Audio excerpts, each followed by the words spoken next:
In the last video, we noted how the circular separator present in radial basis neurons could improve their performance in some circumstances and with some input spaces, allowing for a more natural classification of the patterns.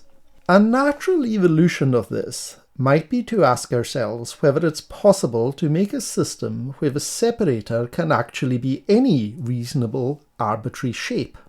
The answer to this question is yes. In mathematics, if we want to fit a formula to an unknown arbitrary curve, we can use a power series to do it. The idea behind this is shown in the diagrams on the screen. The idea is that by adding higher and higher powers of x, we can get closer and closer to the curve that we want to model.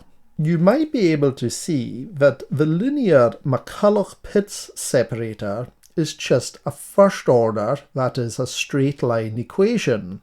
But we could add higher orders into our neuron, making bendy separators.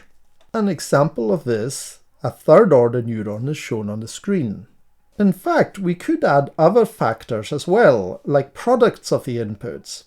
An example of these is shown on the screen now. And in fact, in 2 dimensions, this allows us to make almost any arbitrary shape, including circles.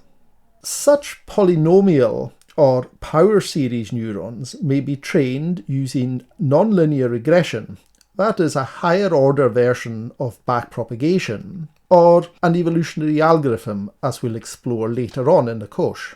These types of neurons may be useful in problems which involve the need to produce a highly nonlinear output, or where conventional separators just simply aren't working for the problem at hand.